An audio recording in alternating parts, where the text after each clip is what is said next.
오늘은 다니엘서 네 번째 시간으로 다니엘서 2장 1절부터 13절 말씀을 본문 삼아서 느부갓네살의 꿈과 해석을 위한 지혜자의 처형 명령이라는 주제를 가지고 같이 은혜 나누는 시간 갖도록 하겠습니다.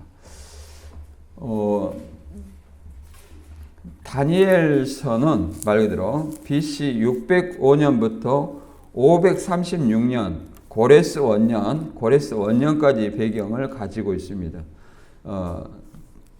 BC 605년은 바벨론이 예루살렘에 1차 침공을 한 때입니다.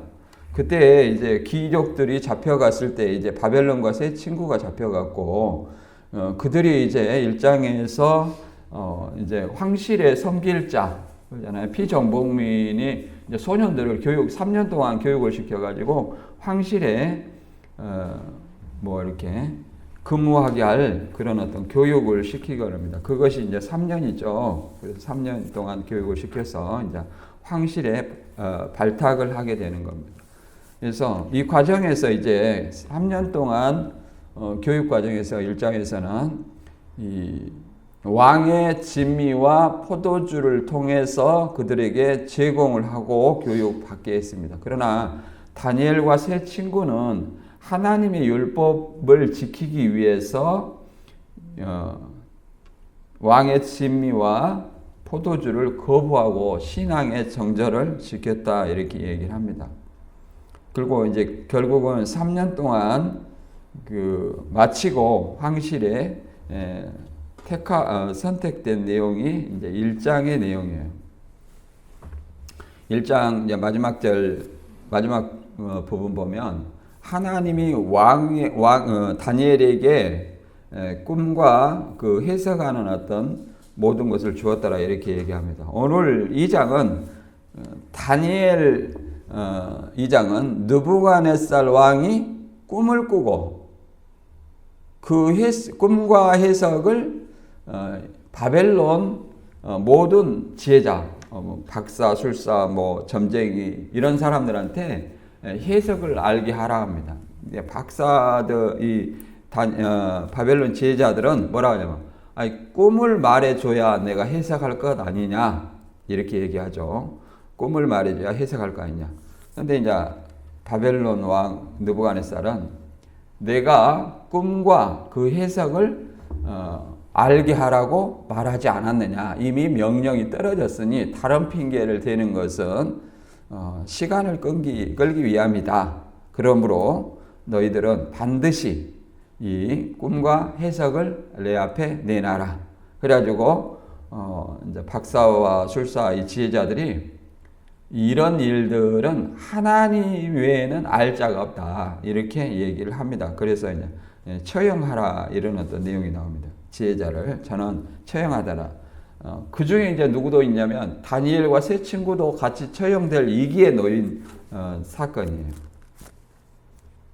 이 다니엘서 2장의 그 내용과 유사한 내용이 뭐냐면 또 다니엘서 4장의 내용입니다.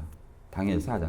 근데 2장은 아무튼 자기가 꿈을 꿨는데 어떤 내용인지 모르는 거예요. 모르면서 황당한 얘기죠. 내가 어제 꿈을 꿨는데 네가 그 꿈하고 그 해석까지도 나한테 알게 해라. 얼마나 황당하겠어요? 지금 그런 내용이에요. 이런 어떤 내용들은 어떤 것하고 비슷하냐면, 약간 차이가 있지만 그 요셉이 애굽에서 애굽왕 바로의 꿈을 해석하는 그런 내용과 좀 유사하기도 합니다. 본문의 배경을 알기 전에 한번 본문 읽어보고 배경을 한번 알아보도록 하겠습니다. 다니엘서 2장 1절에서 13절입니다. 시작. 느부갓네살이 다스린 지 2년이 되는 해에 느부갓네살이 꿈을 꾸고 그로 말미암아 마음이 번민하여 잠을 이루지 못한지라. 왕이 그의 꿈을 자기에게 알려주도록 박수와 술객과 점쟁이와 갈대아 술사를 부르라 말하매 그들이 들어가서 왕의 앞에 선지라. 왕이 그들에게 이르되 내가 꿈을 꾸고 그 꿈을 알고자 하여 마음이 번민하도다 하니 갈대아 술사들이 아람말로 왕에게 말하되 왕이여 만수무강하옵소서. 왕께서 그 꿈을 종들에게 이르시면 우리가 해석하여 드리겠나이다 하는지라. 왕이 갈대아인들에게 대답하여 이르되 내가 명령을 내렸나니 너희가 만일 꿈과 그 해석을 내게 말하지 아니하면 너희 몸을 쪼갤 것이며 너희 집을 거름더미로 만들 것이요 너희가 만일 꿈과 그 해석을 보이면 너희가 선물과 상과 큰 영광을 내게서 얻으리라. 그런즉 그 꿈과 그 해석을 내게 보이리라 하니 그들이 다시 대답하여 이르되 원하건대 왕은 꿈을 종들에게 이르소서. 그리하시면 우리가 해석하여 드리겠나이다 하니 왕이 대답하여 이르되 내가 분명히 아노라. 너희가 나의 명령이 내려졌음을 보았으므로 시간을 지연하려 함이로다. 너희가 만일 꿈을 내게 알게 하지 아니하면 너희를 처치할 법이 오직 하나이니 이는 너희가 거짓말과 망령된 말을 내 앞에서 꾸며 말하며 때가 변하기를 기다리려 함이라. 이제 그 꿈을 내게 알게 하라. 그리하면 너희가 그 해석도 보일 줄을 내가 알리라 하리라. 갈대아인들이 왕 앞에 대답하여 이르되 세상에는 왕과 그 일을 보일 자가 한 사람도 없으므로 어떤 크고 권력 있는 왕이라도 이런 것으로 박사에게나 술객에게나 갈대아인들에게 물을 자가 없나이다. 왕께서 물으신 것은 어려운 일이라 육체와 함께 살지 아니하는 신들 외에는 왕 앞에 그것을 보일 자가 없나이다 한지라. 왕이 이로 말미암아 진노하여 통분하며 바벨론의 모든 지혜자들을 다 죽이라 명령하니라. 왕이 명령이 내림에 지혜자들은 죽게 되었고 다니엘과 그의 친구들도 죽이려고 찾았더라. 이렇게 얘기를 하는데 이 배경을 우리가 좀 생각을 해보면 요시야가 이제 BC 640년인데 609년까지가 이제 요시야 시대입니다. 그래서 이제 BC 609년에 요시야는 애굽왕 느고와의 전투에서 애굽왕 느고가 어디냐 무기또에서 전투를 했어요. 사망하게 됨으로 말미암아 유다 왕국의 운명은 끝난 것과 같았습니다. 그래서 이제 유다 왕국은 거의 왜 끝났냐면 요시야가 죽고 나서 이제 후계자가 누구냐면 여호아하스예요. 여호아하스는 이제 609년에 세워졌습니다. 즉위하자마자 애굽의 벌모로 잡혀갔어요. 애굽에. 그래서 애굽의 벌모로 잡혀가고 이제 여호아하스 후계자가 누구냐면 여호야김이에요. 여호야김. 이제 본문에 나오는 내용이죠. 여호야김은 BC 609년부터 562년까지 치리한 왕인데 여호야김은 609년부터 598년 609년부터 598년 치리한 왕인데 애굽의 봉신으로 겨우 명분을 유지하다가 제4년경에 BC 605년이죠. 605년 느부갓네살의 침공으로 이내 예루살렘이 점령되고 성전이 이방인에 의해 약탈되는 비참한 상황을 맞이했습니다. 그리고 그는 바벨론 봉신이 되고 말았습니다. 애굽의 여호야김이 애굽의 봉신이었다가 누구의 봉신이 됐냐면 바벨론의 봉신이 됐어요. 그러니까 이 유다와 예루살렘이 지금 애굽의 조공을 드리는 입장의 속국이었고, 그다음 누구의 속국이 된 거예요? 바벨론의 속국이 되었고, 그 왕도 봉신, 그 나라의 어떤 봉신이 되고 말았다, 이렇게 얘기합니다. 이 다니엘서는 이러한 역사적 배경으로 시작되고 있어요. 그래서 이런 역사를 1차 우리가 자꾸 얘기하자면 1차 침공은 언제예요? 1차는 BC 605년 다니엘과 그의 친구들을 포함하여 왕족, 귀족이 이제 바벨론으로 끌려간 내용입니다. 이거 역대하나 뭐 이런 거 읽어보면 나오죠. 그 다음에 2차 침공이 BC 597년이에요. 그래서 선지자 에스겔을 포함하여 여호야긴 왕, 왕자들 그리고 제사장들이 잡혀갔고 BC 586년이 이제 가난한 자를 빼놓고는 모든 백성을 시드기야 왕과 함께 바벨론에 잡혀갑니다. 그래서 완전히 남유다가 이제 멸망을 당하는 거예요. 이런 배경 속에서 우리가 1장은 우리가 그 1차 침공 때 끌려간 다니엘과 세 친구의 어떤 황실 교육을 얘기하고 있고, 그때 이제 환관자에게 은혜를 주어가지고 율법을 수호하고 왕의 진미와 포도주를 거부하고 친환의 정제를 지켰다 얘기를 합니다. 그리고 항시교육을 잘 교육을 마치고 왕 앞에 서게 되었다 이렇게 얘기를 합니다. 그리고 2장은 이제 꿈 내용이에요. 2장의 꿈. 이 큰 신상 꿈은 느부갓네살 2년에 다니엘과 세 친구들이 바벨론 관리 후보 교육을 이수한 후의 일이에요. 1장 후의 일이라고 말할 수 있겠죠. 그때 바벨론의 모든 지혜자들이, 여기서 지혜자들이라는 것은 뭐예요? 박사, 술사 뭐 이런 사람들 있죠. 술객, 점쟁이들 이런 사람들을 얘기합니다. 그런 사람들을 지혜자라고 얘기를 합니다. 그 지혜자들이 해결하지 못한 느부갓네살의 꿈과 관련된 문제를 해결합니다. 그 해결을 누가 했냐면 다니엘이 해결함으로써 이제 바벨론의 모든 지혜자들의 목숨을 건지게 되는 거예요. 그 다음에 다니엘은 바벨론을 다스리는 총리로 올라서게 됩니다. 그러니까 꿈 해석 하나 잘해가지고 총리로 등극한 것이 누구와 같아요? 요셉과 비슷하죠. 요셉. 이제 조금 꿈 내용은 좀 다르잖아요. 조금 내용은 다른데, 세 친구들은 이제 다니엘은 총리로, 세 친구들은 이제 지방 관리로 등극을 하게 됩니다. 그리고 이제 느부갓네살 첫 번째 꿈 사건이 다니엘 포로 출신이 이제 신분적 한계, 종의 신분적 한계를 극복하고 총리 어리는 어떤 결정적인 어떤 사건이 됐고, 또 이 사건은 어떤 걸 의미하냐면 그 종의 신분, 노예 신분에서 그러잖아요.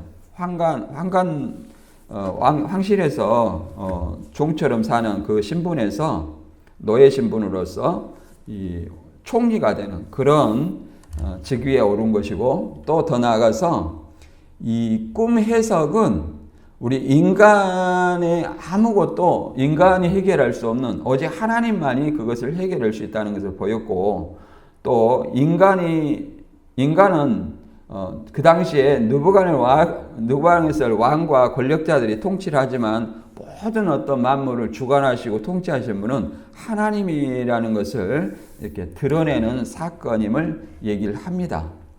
그래서 본문의 말씀은 느부갓네살 왕이 한 기이한 꿈을 꾸고, 이게 무슨 꿈을 꿨는데 이 꿈이 무엇인지 몰라서 고민하는 거예요. 그래서 그 내용을 몰라서 범인하는 거예요. 자기가 꿈을 모르는 거죠.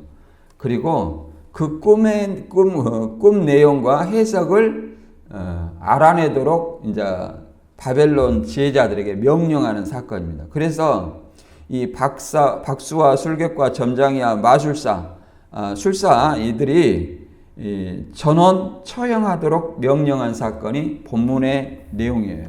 이거를 이제 쭉 보면 다니엘서 포로기 증인으로서 이렇게 해가지고 보면 그 역사를 이렇게 좀 보면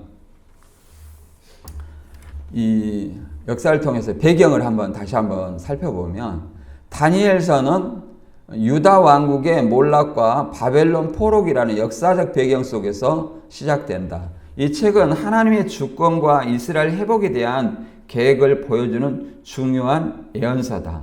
다니엘은 바벨론 포로 70년 동안 하나님의 약속이 성취되는 과정을 목격한 증인으로서 그 기록은 당시 포로 생활을 하던 유대인에게 큰 위로가 되었다. 이 책은 유다 왕국 마지막 시기로부터 페르시아 제국 초기까지 사건을 다루며 세계 역사 속에서 하나님의 섭리가 드러난다. 다니엘의 경험과 예언들은 하나님의 백성들에게 희망과 인내를 가르치는 귀한 교훈을 제공한다고 합니다. 그러니까 말 그대로 에레미야가 예언을 했어요. 예루살렘의 항모함이 70년 만에 마치리라. 그래서 바벨론에게 포로 되어가 가지고 결국은 바벨론을 누가 멸망시켜요? 페르시아가 멸망시키죠. 그래서 페르시아가 멸망을 시키고 그 페르시아 왕 고레스를 통해서 이 고레스를 하나님이 감동시켜요. 그리고 이제 예루살렘 성전을 짓게 하라고 유다 백성을 귀환을 시킵니다. 그래서 스룹바벨, 에스라, 느헤미야를 통해서 이렇게 1차, 2차, 3차 귀환을 하는데 이 고레스 원년까지 내용이 바벨론이다. 그래서 하나님이 약속하신 다니엘에게 70년 포로 이 약속을 이루는 어떤 목격자다. 이렇게 얘기를 합니다. 그래서 이제 요시아의 죽음과 유다 왕국의 몰락이라 하는데 이 요시아의 죽음은 BC 609년에 609년이 먼저요. 그 1차 침공 때죠. 유다의 마지막 2대 왕 요시아가 애굽의 누고 전투에서 사망하면서 유다 왕국의 운명이 급격히 기울기 시작했다. 요시아의 종교 계획과 정치적 안정이 그의 죽음과 함께 무너지게 됐다. 이렇게 얘기를 합니다. 그 다음에 요시아의 뒤에서 이제 여호아하스가 이제 짧은 통치를 하게 되죠. 요시아의 후계자가 여호아하스인데 즉위 3개월 만에 애굽의 벌모로 잡혀갑니다. 그래서 유다 왕국의 취약한 정치적 상향을 우리가 알 수 있는 사건이죠. 그 다음에 여호아하스의 이제 후계자가 누구냐면 여호야김입니다. 그래서 BC 609년부터 598년. 그러니까 이 1년 사이에 왕이 여호아하스에서 여호야김으로 바뀐 거다. 여호야김은 또 뭘로 이름을 바꿨죠? 엘리야김으로 바꿨죠. 여호야김은 처음에는 애굽의 봉신으로 통치했지만 BC 605년에 느부갓네살 왕의 침공으로 바벨론의 봉신이 되게 됩니다. 이때 예루살렘은 점령되고 성전이 약탈되는 비극적인 사건이 발생했다. 이때가 BC 605년 이때가 이 1차 침공이라고 얘기할 수 있겠죠? 1차 침공. 우리가 1차 침공이라고 말할 수 있습니다. 1차 침공. 605년 1차 침공. 그 다음에 3차는요? 586년. 이 두 개 정도는 외우면 좋겠죠? 그 다음에 고레스 원년은 몇 년이요? BC 536년. 예루살렘 성전 완공은요? 516년. 이게 586년에서 70년을 빼면 516년이 되는 거예요. 그래서 1차 포로가 이 느부갓네살이 첫 번째 침공으로 다니엘 포함한 왕족과 귀족을 이제 포로로 끌려가는데 이때가 605년입니다. 1차 포로, 1차 침공이죠. 2차 침공은 597년, BC 579년이었고 여호야긴 왕과 에스겔 선지자를 포함한 많은 지도자들이 바벨론의 포로로 잡혀갑니다. 그리고 3차 침공 때 포로와 유다의 멸망이라고 얘기합니다. 시드기야 왕 시대에 예루살렘이 침략이 되고 성전이 파괴되고 유다 왕국은 완전히 멸망합니다. 그래서 가난한 자들을 제외한 대부분의 백성을 바벨론으로 이주시킨 거죠. 포로로 끌고 갑니다. 이런 사건이 결국은 에레미야 예언을 그잖아. 예루살렘의 항모함이 70년에 마치리라. 그러면 예루살렘에 항모한다는 것은 이방인의 포로로 잡혀간다는 거예요. 포로로. 그 70년을 에레미야도 예언했고 그 예언을 이루기 위해서 하나님이 이렇게 1차, 2차, 3차를 통해서 이방을 들어서 이 유다의 멸망을 가져오게 됩니다. 그래서 이제 바벨론을 예루살렘이 이렇게 북이스라엘은 아수르가 멸망시켰죠. 그 아수르를 누가 멸망시켜요? 바벨론이 멸망시키고 바벨론을 다시 누가 멸망시켜요? 페르시아가 멸망시키고 그렇죠. 페르시아가 다시 누구를 유다를 이제 기한을 시키죠. 다니엘에서 우리가 알 수 있는 것은 하나님의 주권 사상입니다. 하나님의 주권. 바벨론 포로 기간 동안 하나님의 역사를 주관하시는 것을 직접 목격하고 기록했다. 그의 증언은 포로기 생활 중인 유대인에게 큰 위로가 되었다 얘기를 합니다. 그 다음에 예언 성취. 다니엘은 에레미야가 예언한 70년 포로 기간이 실제로 성취되는 것을 보았습니다. 이를 통해 하나님의 말씀의 신실함을 증명한 겁니다. 그 다음 미래 계시. 다니엘은 단순히 현재 사건을 기록하는 것을 넘어 미래에 대한 중요한 계시들을 받았습니다. 이 예언들은 세계 역사와 메시아의 도래에 대한 통찰을 제공한다고 합니다. 그래서 또 신실한 어떤 삶의 모범이고요. 다니엘은 적대적인 환경 속에서도 하나님의 신실한 삶을 살았다. 그의 삶은 포로 생활 중 유대인과 후대의 신앙인들에게 중요한 모범이 되었다. 이렇게 얘기를 할 수 있습니다. 바벨론 제국의 이제 부상을 보면 이제 느부갓네살의 통치가 되죠. BC 605년부터 562년 동안 바벨론을 통치한 느부갓네살은 강력한 제국을 건설했습니다. 유다를 포함한 많은 나라를 정복하고 바벨론을 당대의 최강국으로 만들었습니다.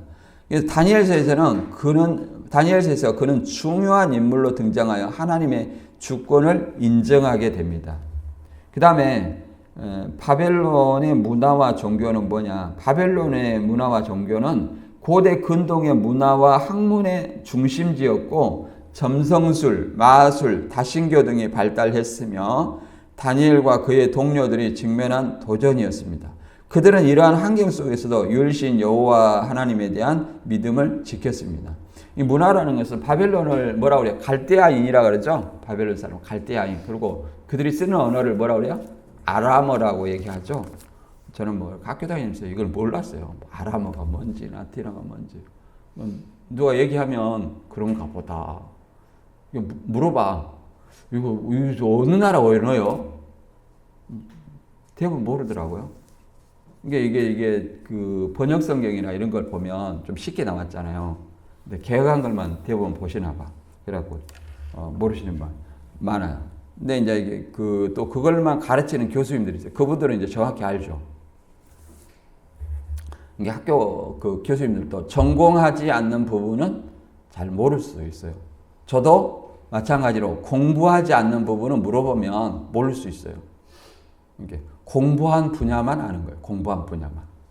그 다음에 세계 질서 변화. 바벨론의 부상은 고대 근동의 질서를 크게 변화시켰고 이집트와 아수르의 쇠퇴가 됩니다. 그렇죠? 애굽과 아수르의 쇠퇴가 되고 페르시아 등장 등 다니엘서의 배경이 되는 국제 정세의 변화는 하나님의 섭리 안에서 이루어졌다는 것을 알 수 있습니다. 우리가 그 사도행전 17장 26절에 보면 하나님이 모든 민족을 한 혈통으로 만드시고 뭐 민족의 경계를 이렇게 정했다 이런 어떤 말들이 나옵니다. 그래서 하나님이 모든 어떤 인종과 사람 그다음에 지역의 경계 이런 어떤 역사적인 섭리를 우리는 큰 틀에서 하나님이 주관하신다고 믿어야 돼요. 물론 우리가 볼 때는 사람이 하는 거잖아요. 우리가 할 때는 사람이 한 거지만 하나님의 섭리 안에서 다 이루어진다. 우리가 그걸 알아야 됩니다. 다니엘서는 이제 하나님의 주권 사상이 많이 강조되어 있죠. 우리 개혁 보수는 하나님의 절대 주권을 믿습니다. 이게 하나님의 절대 주권. 굉장히 다른 종교와 이단들과 좀 차이점이 하나님의 절대 주권을 인정하지 않아요. 인간의 노력으로 인해서 구원받는다. 이런 어떤 데도 있어요. 그래서 다니엘서는 세 개, 뭐 이거 통과하겠습니다. 이거 뭐 아까 한 것 같은데. 다니엘서 구조와 내용을 보면 1장에서 6장까지는 역사적인 어떤 이야기라고 얘기합니다. 내러티브. 이야기, 역사적 이야기. 그 다음에 주의 주제는 바벨론에서 다니엘의 경험을 얘기합니다. 그러니까 이 역사적인 얘기지만 그 역사가 다니엘이 이렇게 누부갓네살 꿈을 통해서 그렇게 이루어진다는 거예요. 이루어져요.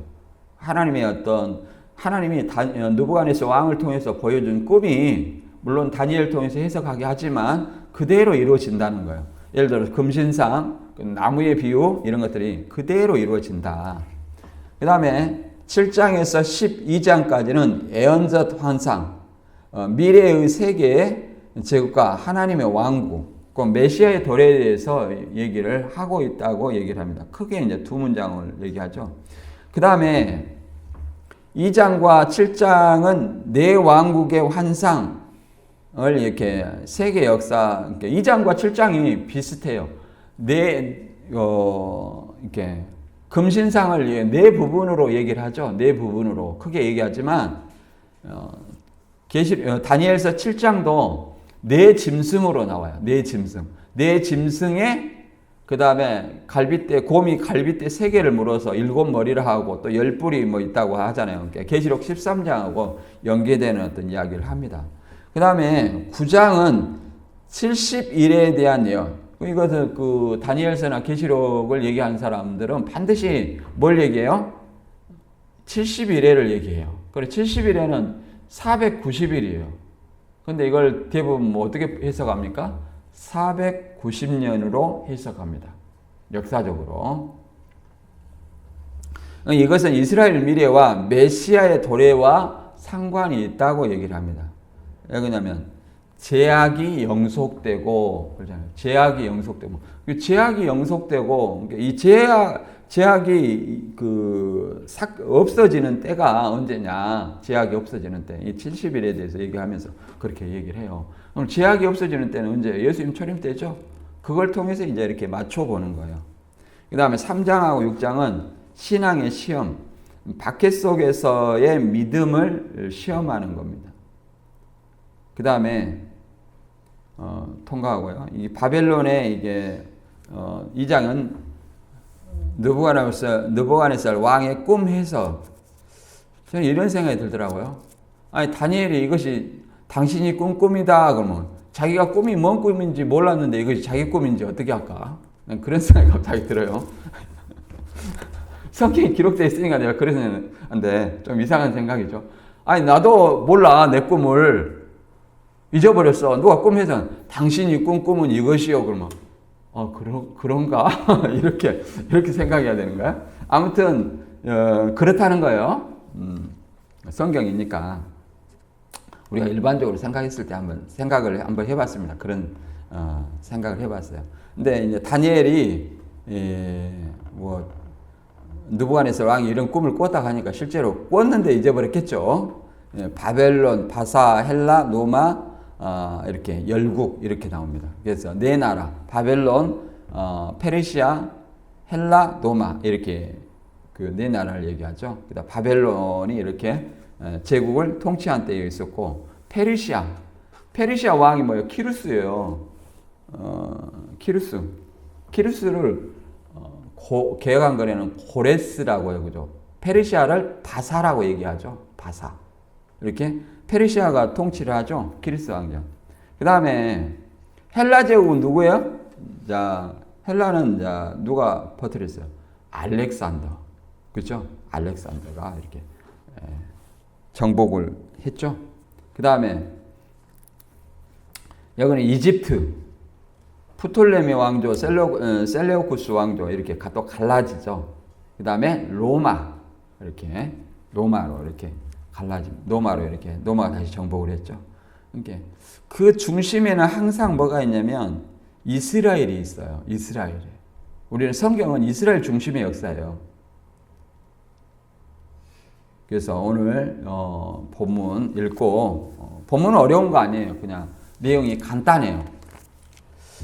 2장 1절 느부갓네살이 다스린 지 2년이 되는 해 느부갓네살 꿈을 꾸고 그로 말미암아 마음이 번민하여 잠을 이루지 못한지라. 왕이 그의 꿈을 자기에게 알려주도록 박수와 술객과 점쟁이와 갈대아 술사를 부르라 말하며 그들이 들어가서 왕 앞에 선지라. 그렇죠. 여기서는 박수는 뭐냐면 마술사나 점쟁이로 이렇게 해석이 됩니다. 마술사나 점쟁이. 그 다음에 술객은 뭐냐? 마법사를 얘기해요. 마법사. 술객은 마법사. 점쟁이는 뭐냐? 이제 마술사를 얘기해요. 그 다음에 술사는 뭐냐? 이 갈대아인으로 구성된 성직자의 계급이라고 얘기합니다. 갈대아인. 갈대아 술사가 뭐 대표적으로 얘기할 때도 있죠, 보면. 근데 여기서 이제 우리가 느부갓네살이 다스린 지 2년이 되는 해에 이렇게 생각하니까, 아니, 바벨론 왕이 침공을 해가지고, 잡아와갖고 몇 년을 교육시켰어요? 3년을 아니, 2년이라고 그래. 이게 이미 교육을 마쳤는데, 그것은, 이제, 즉위년이냐, 뭐 이런 것에 따라서 이렇게 다르게 보는 거예요. 여기에 2년은 예루살렘이 멸망한 580년 이후 2년이다. 이렇게 보고요. 또는 바벨론이 애굽을 무찌르는 2년이다. 그런데 이것을 느부갓네살의 즉위년 BC 605년 해서 1년째 교육 1년째다. 제 1년은 BC 604년, 2년째는 2년째, 그 다음에 3년째는 BC 603년 이렇게 하고 3년째 이때 왕이 꿈을 꾼다. 이렇게 얘기해요. 그 BC 603년을 얘기한다고 얘기를 합니다. 이게 BC 603년이면 뭐 605년부터 쉬는 거예요. 605, 604, 603 이렇게 하고 쉬는 거예요. 즉위년부터 1년으로 쉬는 거예요. 그래서 이렇게 느부갓네살 다스린 지 2년 이렇게 얘기하게 되는 겁니다. 근데 이게 다니엘서에게 꿈이 1장 17절에 보면 이 다니엘이 꿈을 해석할 수밖에 없는 그 힌트를 미리 줘요. 다니엘서 1장 17절에 보면 하나님이 이 네 소년에게 학문을 주고 모든 서적을 깨닫게 하시고 지혜를 주었더니 다니엘은 또 모든 환상과 꿈을 깨달아 알더라. 그죠? 모든 환상과 꿈을 깨달아 알더라. 이렇게 얘기를 했습니다. 그러니까 하나님이 이 환상과 꿈을 깨달아 알게 했다는 거예요. 환상과 꿈을. 그래서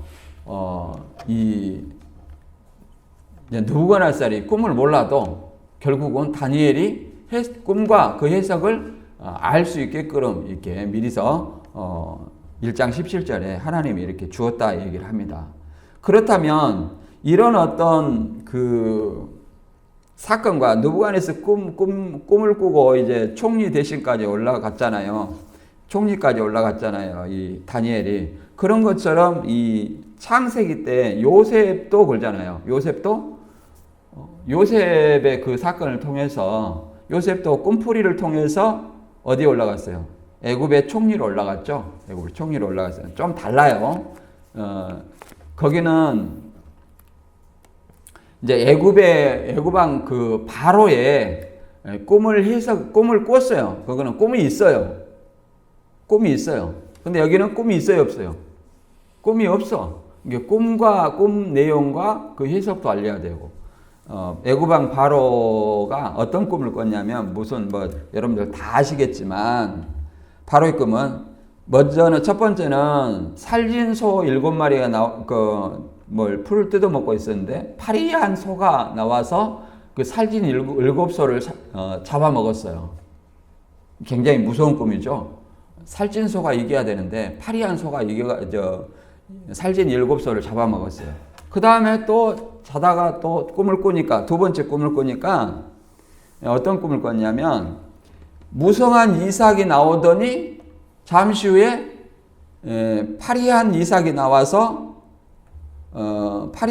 나와가지고 그걸 삼켰어. 그 풍성한 이삭을 삼켰다는 거예요. 이 꿈이 뭐냐 이거를 애굽의 점성술과 술객들 현인들이 이걸 알지 못했어요. 그래서 이때 요셉은 어디가 있었습니까? 감옥에 있었어요. 누명을 써가지고. 그래서 우리가 또 요셉이 꿈풀이를 잘하니까 뭐 술 맡은 관원장, 떡 맡은 관원장, 뭐 이거 꿈풀이를 해석했었죠. 그래갖고 나가면 나의 억울함을 풀어달라, 뭐 그런 비슷한 말을 했는데 그들이 한 사람은 죽고 한 사람은 살았죠. 그때 이제 41장 8절에 이런 내용이 나옵니다. 왜 이런 얘기를 하냐면 여기서 하나님의 섭리가 하나님이 예정하신 어떤 그 계획이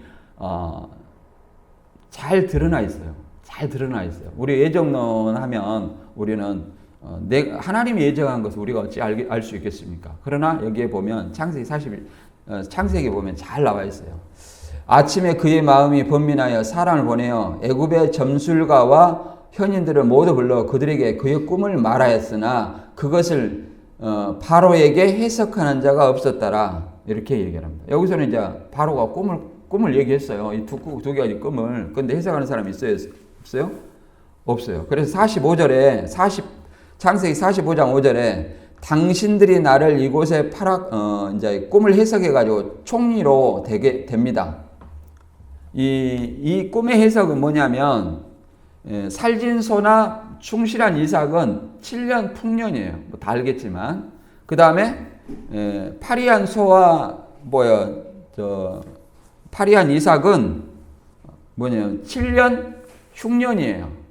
이 7년 흉년이 7년 풍년을 무색히 할 만큼 삼킬 만큼 이 엄청난 흉년이다. 이렇게 해석을 합니다. 그래서 그것을 어떻게 대비해야 되겠느냐. 꿈 해석한 요셉이 하라고 해가지고 요셉이 총리가 된 거죠. 그래가지고 그 꿈 해석을 통해서 애굽의 총리가 되고 이제 야곱의 가족들이 그걸 통해서 양식을 구하려고 7년 흉년 때 양식을 구하려고 어디로 옵니까? 이제 애굽을 오는 거예요. 애굽을 왔을 때 그러잖아요. 애굽을 왔을 때 형제들은 요셉을 만나면 어떻게 해요? 죽는데 노예상인한테 이렇게 팔아버린 그런 어떤 죄책감이 있잖아요.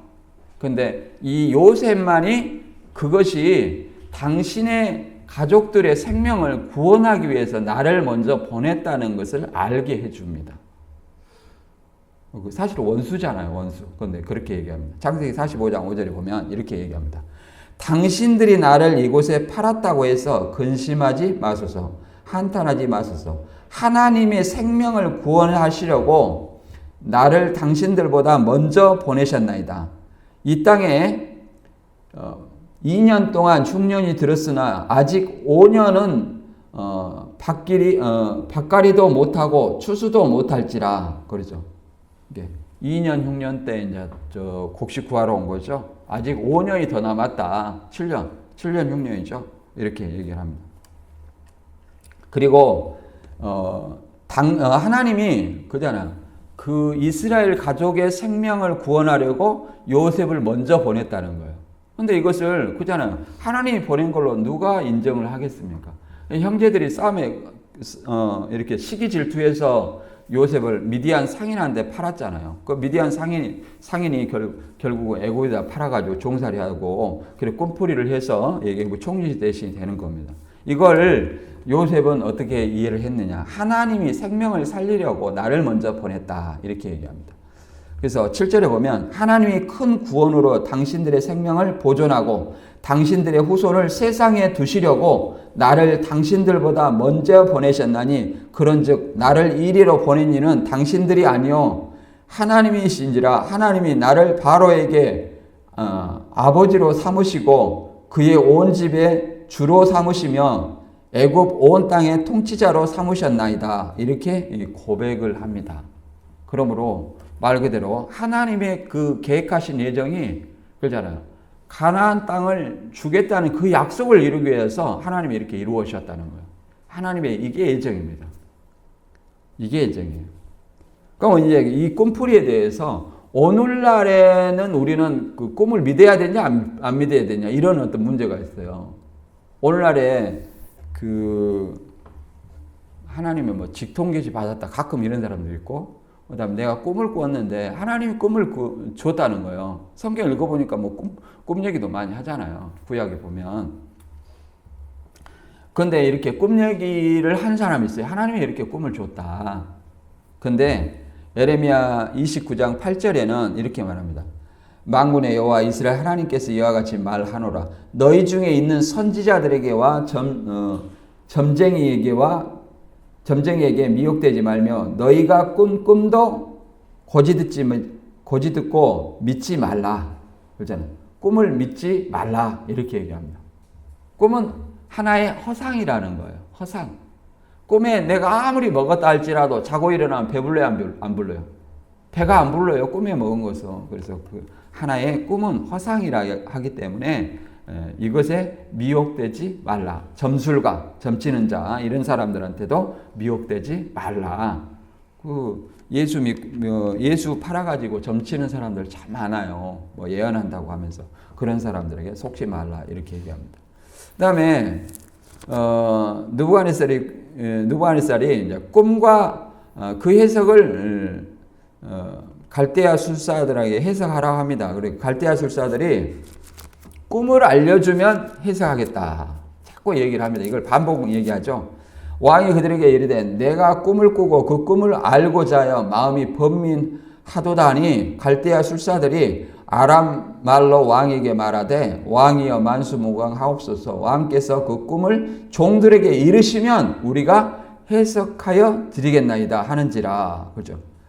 자꾸 왕하고 이 갈대아 술사들하고 이제 말이 좀 안 맞아.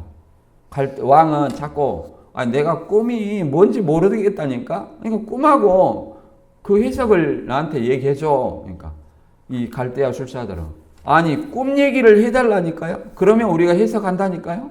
이렇게 이것이 이제 반복이 돼요. 그 다음에 이제 좀 보면 다니엘 2장 5절부터 쭉 읽어보면 이런 내용입니다. 왕이 갈대아인들에게 대답하여 이르되 내가 명령을 내렸나니 너희가 만일 꿈과 그 해석을 알게 하지 아니하면 너희 몸을 쪼갤 것이라. 너희 집을 거름더미로 만들 것이요 너희가 만일 꿈과 그 해석을 보이면 너희가 선물과 상과 큰 영광을 내게서 얻으리라. 그런즉 꿈과 그 해석을 내게 보이지 아니하고 그들이 다시 보이라 하니 그들이 다시 대답하여 이르되 원하건대 왕은 꿈을 종들에게 이르소서. 그리하면 우리가 해석하여 드리겠나이다. 그 애굽왕 바로의 꿈은 그러잖아요. 애굽의 그 박사와 술사들이 해석을 못했어요. 근데 여기는 해석을 하겠다고 합니다. 근데 뭘 내놔라? 꿈 내용 좀 알려주라. 이게 반복해서 얘기를 하는 거죠. 근데 이제 목숨을 건 이제 명령이에요. 여기서 이제 안전히 너희가 꿈과 해석을 알게 하지 않으면 너희 몸을 쪼갤 것이다. 너는 반드시 죽을 것이다. 너희 집은 거름더미가 될 것이다. 이렇게 얘기를 하고 만일 꿈과 해석을 알게 하면 선물과 상과 큰 영광을 얻을 것이다. 이렇게 두 개 해석 못하면 너희는 죽을 것이고 해석하면 큰 상급을 받게 될 것이다. 이렇게 얘기하는데 이 사람들이 다시 또 얘기합니다. 꿈 얘기 좀 해달라니까 또 이렇게 또 얘기하는 거예요. 그러니까 이제 왕이 2장 8절에 뭐라고 하냐면 왕이 대답하여 이르되 내가 분명히 아노라. 너희가 나의 명령이 내려졌음을 보았으므로 시간을 지연하려 함이로다. 너희가 만일 이 꿈을 내게 말하지 아니하면 너희를 처치할 법이 오직 하나이니 이는 너희가 거짓말과 망령된 말을 내 앞에서 꾸며 말하며 때가 변하기를 기다리려 함이라. 이제 그 꿈을 내게 알게 하라. 그리하면 너희가 그 해석도 보일 줄을 내가 알리라 하더라. 이렇게 얘기를 하죠. 다시 이제 이게 처치할 법은 뭐냐? 거짓말과 망령된 말을 왕 앞에서 했다는 거예요. 그리고 너희가 지금 시간 끄는 것 아니냐 이런 얘기죠. 시간 끄는 거. 그러니까 때가 변하기를 기다리려 함이 아니냐. 시간 끄는 것이라는 얘기죠. 그래서 10절에 갈대아인들이 왕 앞에 대답하여 이르되 세상 왕의 그 일을 보일 자가 한 사람도 없으므로 어떤 크고 권력 있는 왕이라도 이런 것을 박수에게나 술객에게나 갈대아인들에게 물은 자가 없나이다. 왕께서 물으신 것은 어려운 일이라 육체와 함께 살지 아니하는 신들 외에는 왕 앞에 그것을 보일 자가 없나이다 한지라. 이렇게 얘기합니다. 그러니까 결국은 이제 그 얘기를 계속 압박을 하니까 이제 목숨 가지고 압박을 하죠. 그러니까 뭐라 그래요? 이 갈대아인 지혜자들이 세상에 왕의 그 일을 보일 자가 한 사람도 없다. 그리고 어떤 크고 권력 있는 왕이라도 이런 것으로 박사와 술객에게 이제 물은 자가 없다. 그러니까 꿈 내용도 안 하고 해석을 해주라는 그 어떤 권력자도 없었다. 그러니까 당신같이 꿈 얘기도 안 하고 해석하라는 사람이 세상에 어디 있냐 이런 얘기죠. 오직 그것은 신들 외에는 왕의 꿈과 그 해석을 보일 자가 없다. 이렇게 이제 최종 얘기를 한 거죠. 이제 느부갓네살 왕이 이제 이렇게 사형 명령을 내립니다. 12절에 왕이 이로 말미암아 진노하고 통분하여 바벨론의 모든 지혜자들을 다 죽이라 명령하니라. 왕이 명령이 내리며 지혜자들을 죽게 되었고 다니엘과 그의 친구들도 죽이려고 찾았더라. 그렇죠? 더 이상 너희는 말로 해서는 안 되겠어. 죽어야 되겠다. 이렇게 얘기를 합니다. 그래서 우리가 여기서 알 것은 하나님의 지혜와 하나님의 지혜, 꿈과 해석은 하나님이 주신 것은 사람이 감히 판단할 수 없다는 거예요. 이사야 55장 8절과 9절에는 이렇게 말합니다. 내 생각이 너희 생각과 다르며 내 길은 너희 길과 다름이 아니라 여호와의 말씀이니라. 이는 하늘이 땅보다 높음 같이 내 길은 너희 길보다 높으며 내 생각은 너희 생각보다 높음이니라. 이렇게 얘기합니다. 그러니까 하나님의 생각과 우리의 생각은 하늘과 땅 차이다. 보면 길도 분명히 하나님의 길과 우리의 길은 다르다는 거예요. 생각이 다르다는 거예요. 그래서 로마서 11장 33절과 4절에 보면 이 하나님의 지혜를 어떻게 표현하냐면 깊도다 하나님의 지혜와 지식의 풍성하며 그의 판단은 헤아리지 못할 것이며 그의 길은 찾지도 못할 것이로다. 누가 주의 마음을 알았느냐? 누가 그의 모사가 되었느냐? 그러니까 하나님의 그 지혜와 지식의 풍성함 그것은 감히 인간으로서 헤아리지 못한다는 거예요. 하나님의 마음을 감히 헤아리지 못한다. 그래서 구약에서 이제 고전 2장 9절에도 하나님이 자기를 사랑하는 자들을 위해서 예비하신 모든 것은 눈으로 보지도 못하고 귀로도 듣지 못하고 사람의 마음으로도 생각지도 못하였다 함과 같으니라. 이렇게 얘기를 합니다. 그게 누구예요? 예수 그리스도죠. 사실 예수 그리스도예요. 그래서 우리 자신들은 이 본문 말씀을 통해서 어떤 것을 생각해야 되냐. 그렇잖아요. 말 그대로 하나님이 주시는 꿈과 그 해석은 사람이 감히 알 수 없고 오직 주권자인 하나님만이 그것을 알 수 있다. 근데 이제 그것을 누구한테 알려줬어요? 다니엘에게 알려줬다 이 말이에요. 다니엘에게. 그래서 하나님이 그 다니엘을 통해서 이걸 해석하게 하시려고 이런 어떤 느부갓네살에게 꿈을 주었는데 뭔지 알지 못하게 하고 이런 어떤 역사를 이루어 온 것이에요. 이런 모든 것들이. 그래서 이 사건은 인간 세상의 권력은 느부갓네살 왕이 쥐고 있지만 모든 만물과 모든 것을 주관하신 분은 하나님 한 분밖에 없다는 사실을 우리가 분명하게 나타내고 있습니다. 저와 여러분이 하나님의 절대 주권 아래서 항상 은혜 받는 저와 여러분이 되시기를 주님의 이름으로 축원합니다.